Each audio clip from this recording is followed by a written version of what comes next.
Good morning, and welcome to the weekly worship service of First Jefferson Unitarian Universalist Church of Fort Worth, Texas. My name is Thomas Earthman, and I am the lifespan religious educator here at the church, as well as this week's worship leader.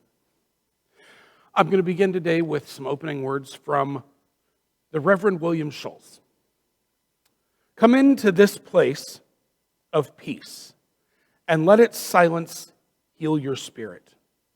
Come into this place of memory, and let its history warm your soul.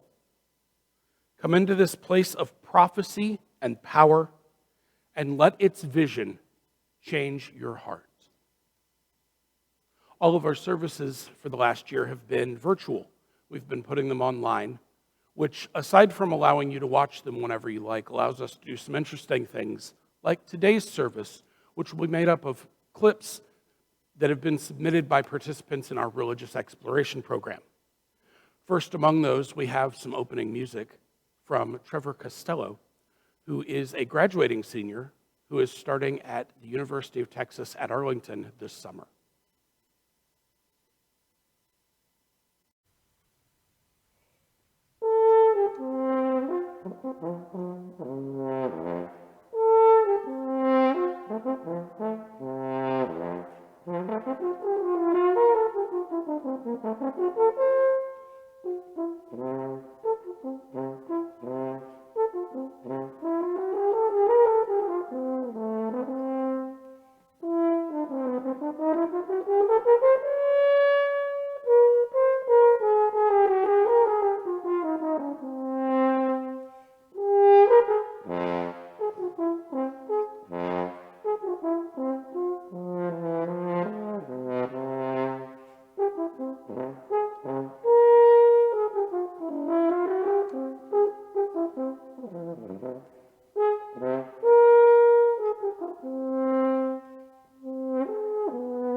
Thank you, Trevor. For our chalice lighting today, I've chosen a reading that, for me, really embodies what it is to do faith development as a community. It's the reason that it matters that we come here to be together while we do this work. Let me get out my handy-dandy lighter. It's the first reading in our hymnal under chalice lightings, in fact. It's number 447, and this is by Albert Schweitzer.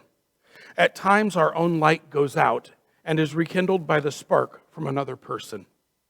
Each of us has cause to think with deep gratitude of those who have lighted the flame within us. Now please join me in saying our Affirmation of Covenant. As we do each week, the words will be on your screen. Love is the doctrine of our church. The quest for truth is our sacrament, and service is our prayer. To dwell together in peace, to seek knowledge in freedom, to serve others in community to the end that all souls shall grow into harmony with creation. Thus do we covenant with one another. Now, we will have some music. We have Della, Cassie, and Lily singing hymn number 361 if you happen to have a gray hymnal handy. If you don't, the words will be on your screen. This is Enter, Rejoice, and Come In.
I hope you don't mind that today's service is going to be a little shorter than some of the others.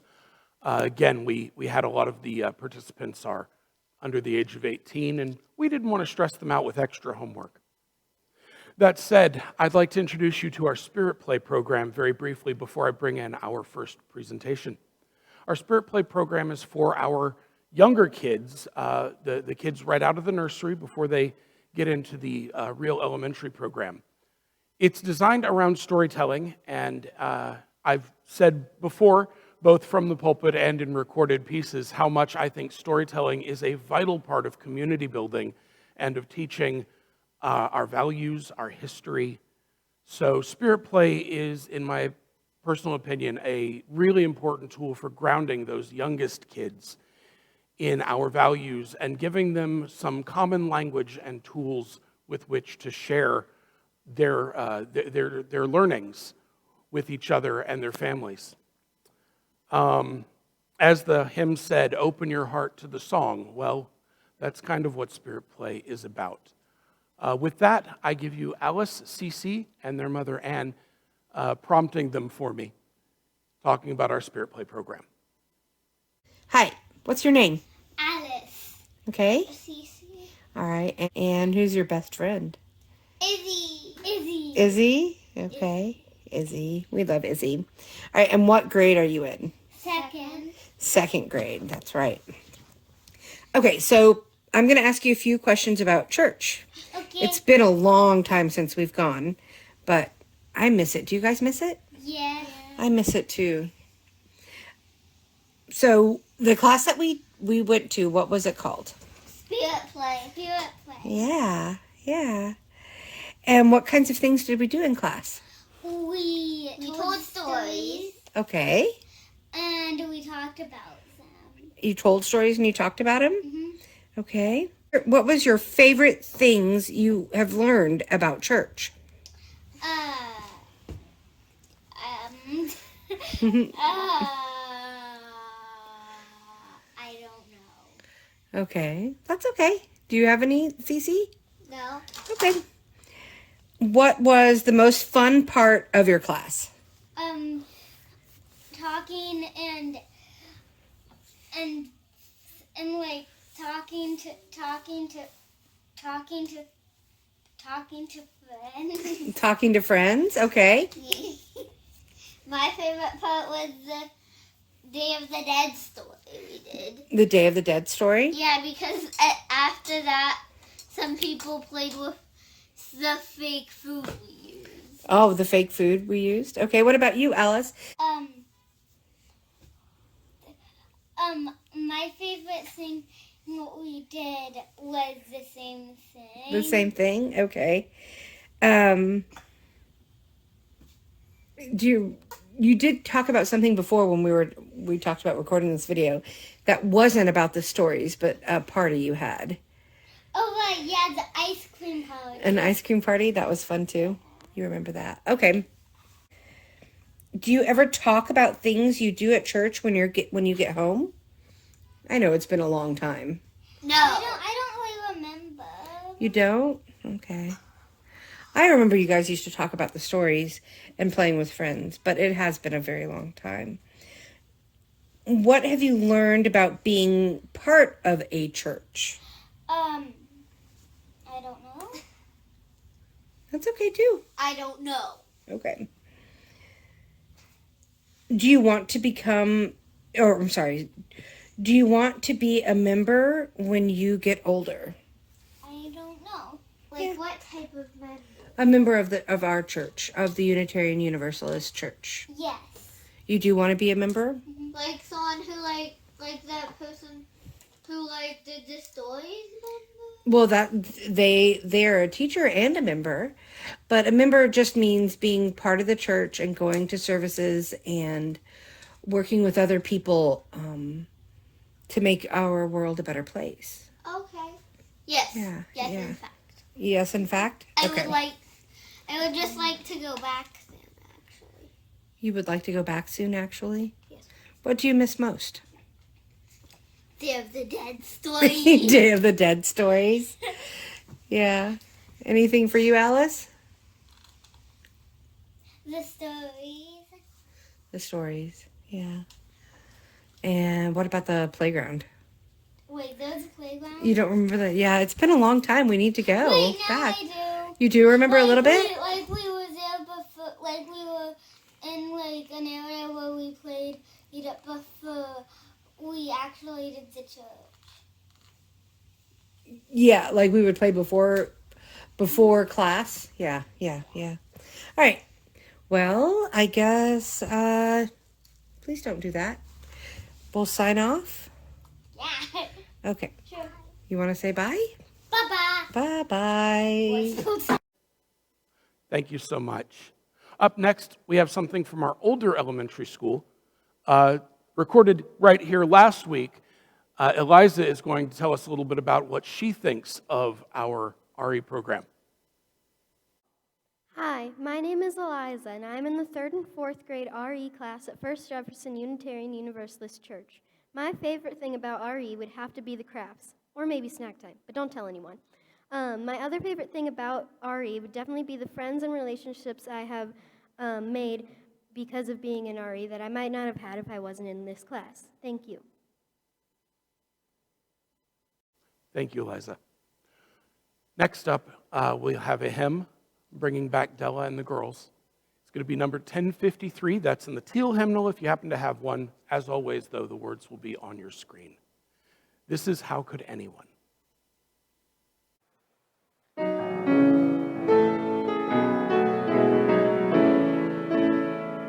How could anyone ever tell you were anything less than beautiful? How could anyone ever tell you were less than whole? How could anyone fail to notice that your loving is a miracle? How deeply you're connected to my soul. How could anyone ever tell you were anything less than beautiful? How could anyone ever tell you were less than whole? How could anyone fail to notice that your loving is a miracle? How deeply you're connected to my soul.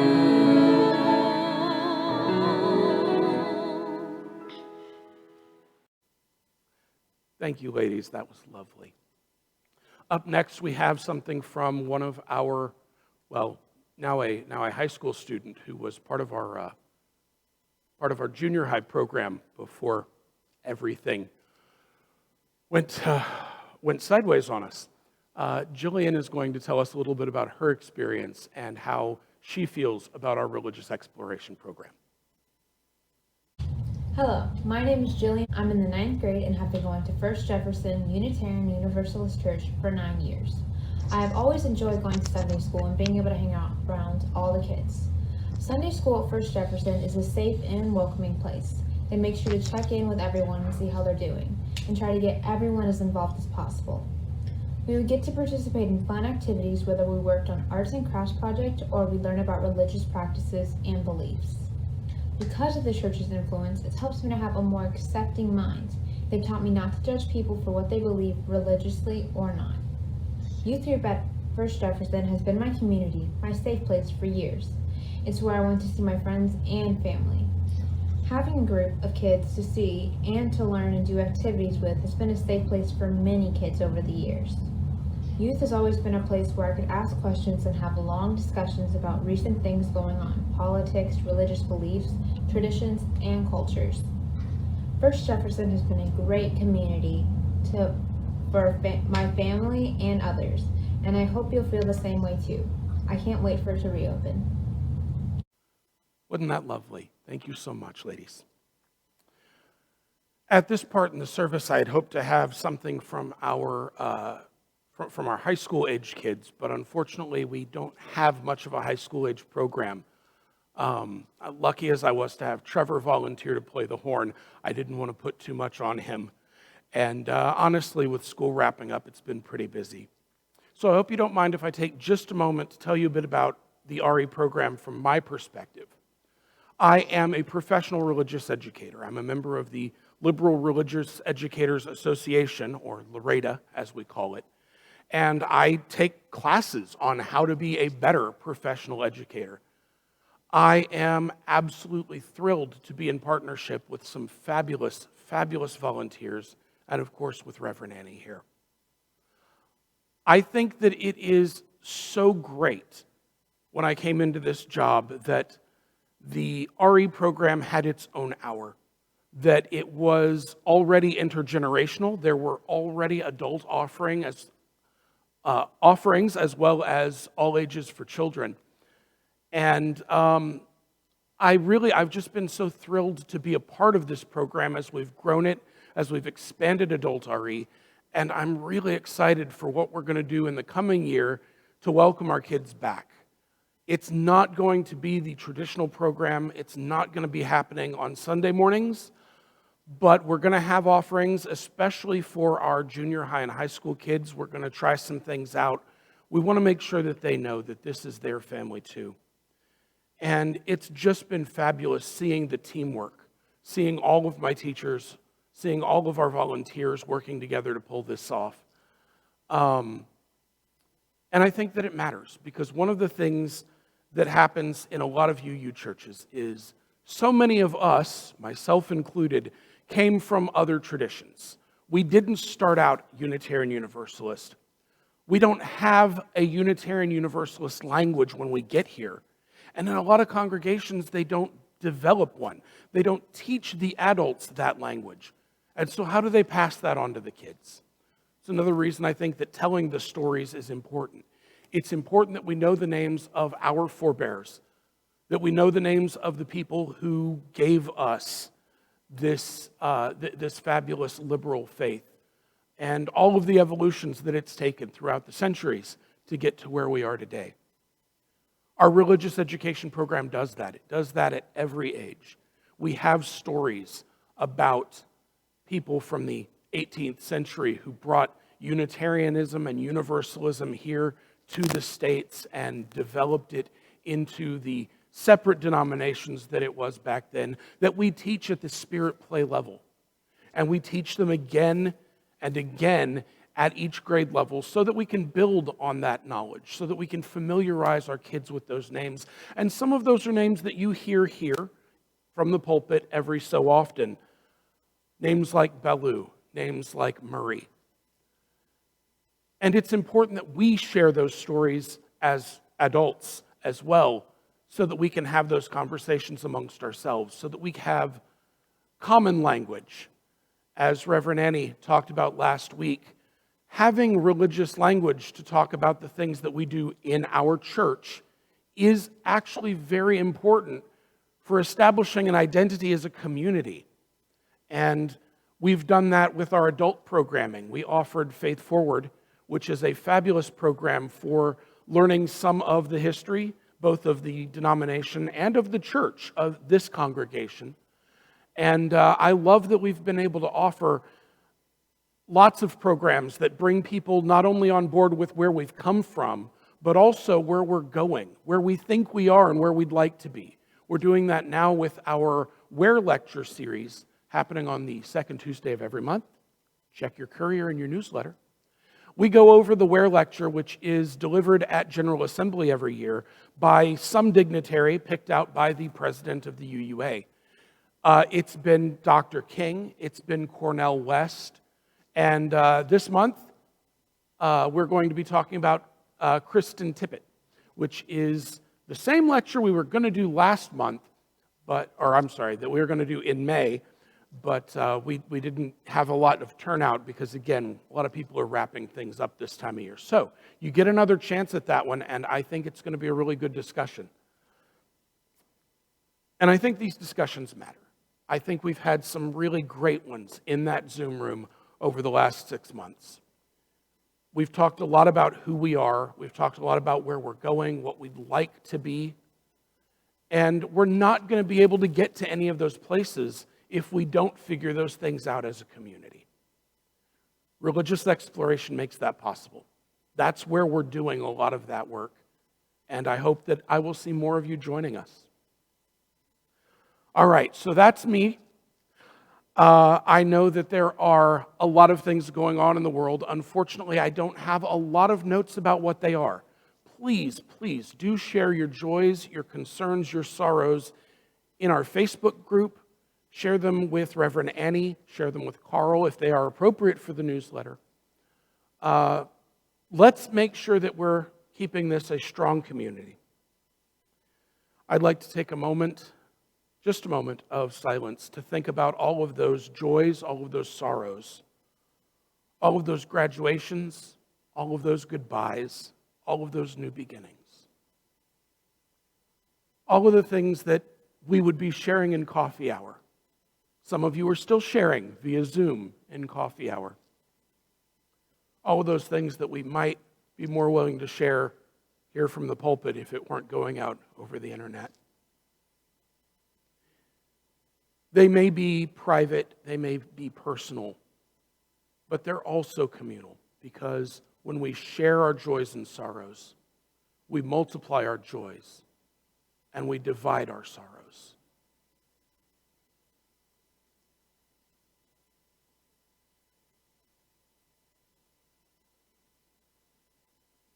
Nisha?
Our minister, Reverend Annie Furster, was kind enough to record something for me last week.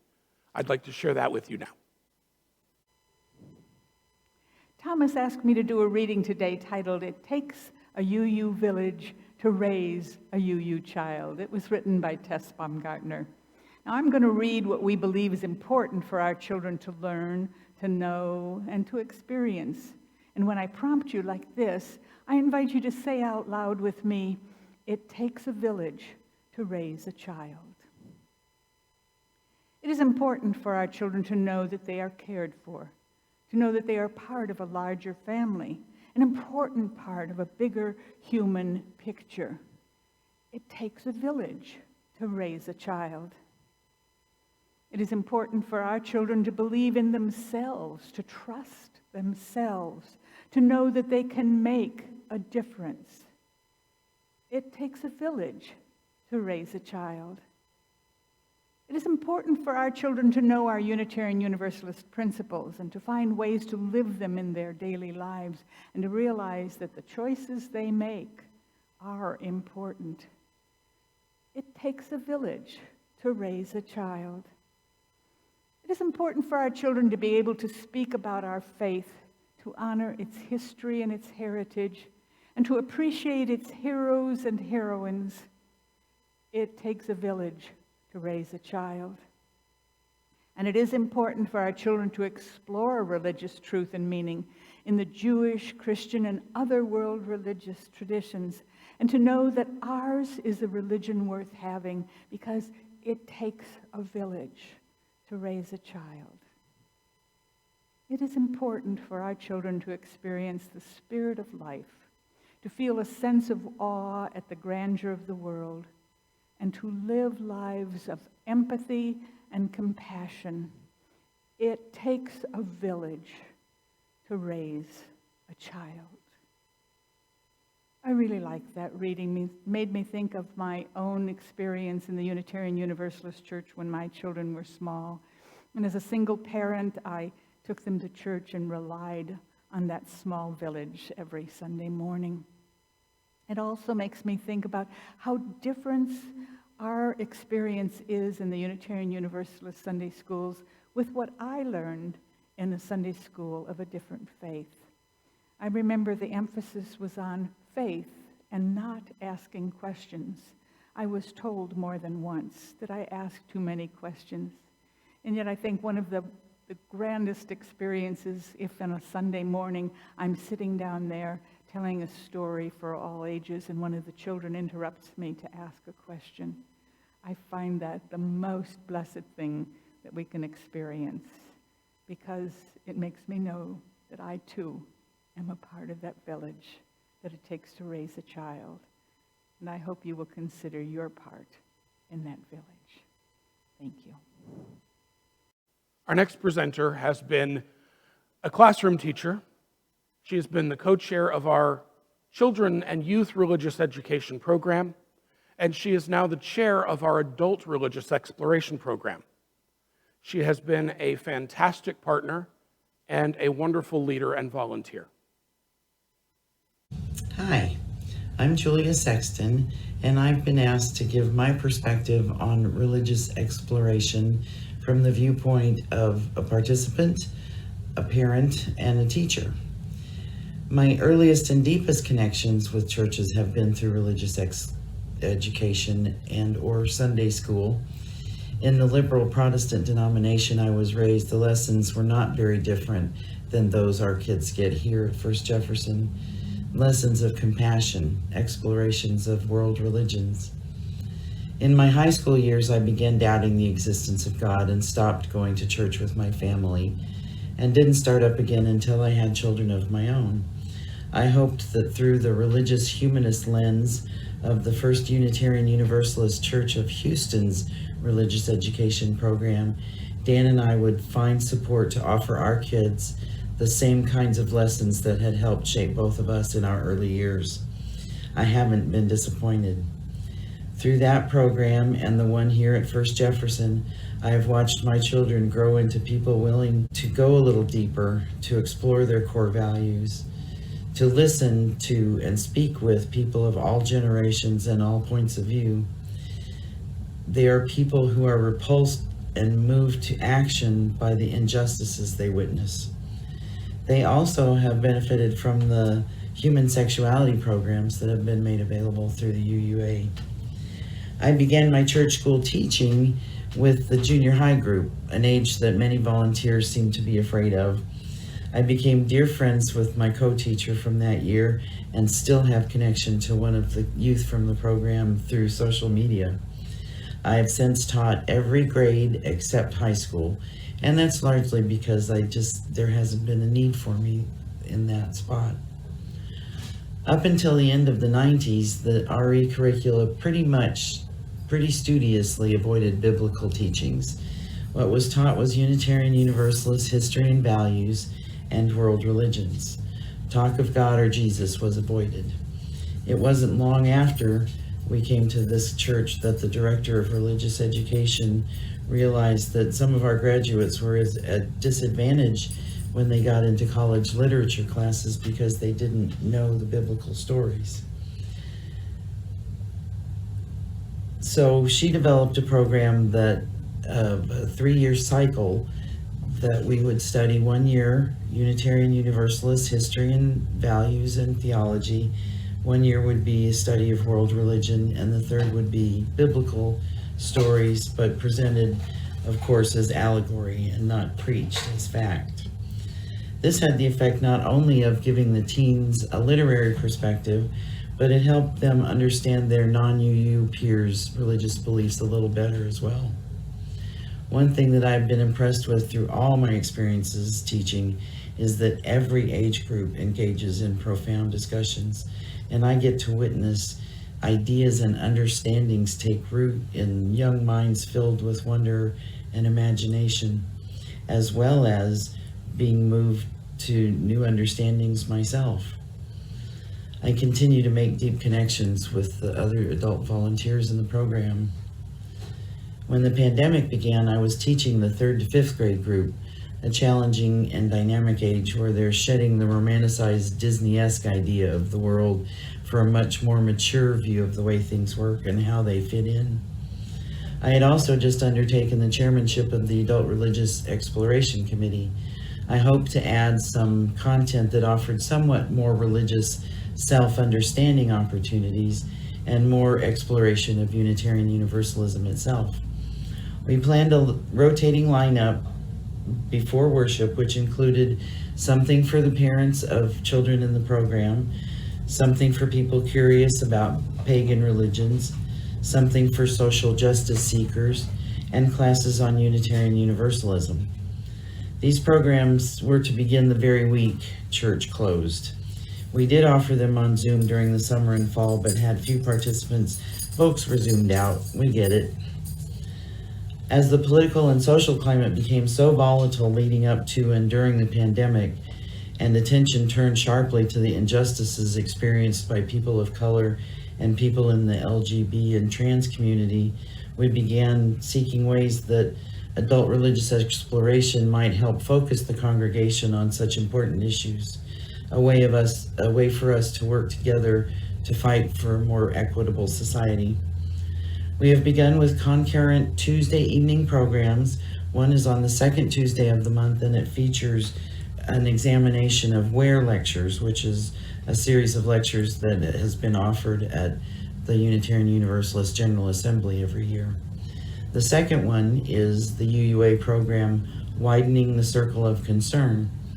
This program arose from a commission charged by the UUA to examine and address systemic discrimination and oppression in our institutions. Yes, our very own congregations and the denomination, as well as in society at large. We hope when this course is completed to have a plan for how we can use our resources and our voices to advocate for social justice religiously. We seek to revel and delight in this work of our souls, or consciences, or core values, to find it to be an integral part of our spiritual journey, and one that we can undertake as a faith community together. I believe it is through such shared mission that we will be re-energized and attract others with similar feelings. Some will come with children, seeking, as I once did, a place that will offer loving support in promoting the lessons of justice, compassion, and service that they hope to instill in their own children. Thank you, Julia. Our closing hymn today, again from Della, Cassie, and Lily, is number 118, This Little Light of Mine.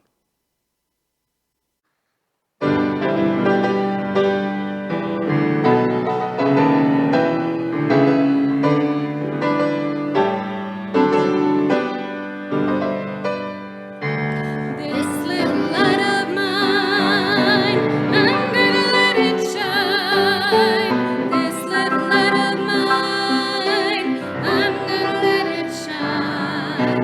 This little light of mine, I'm gonna let it shine. Let it shine, let it shine, let it shine. Everywhere I go, I'm gonna let it shine. Everywhere I go, I'm gonna let it shine. Everywhere I go, I'm gonna let it shine. Let it shine, let it shine, let it shine. Building up a world, I'm gonna let it shine. Building up a world, I'm gonna let it shine. Building up a world, I'm gonna let it shine. Let it shine, let it shine, let it shine. As we now extinguish this little light of ours, I return to you your attention. I return to you your time. Thank you so much for sharing both of those with me.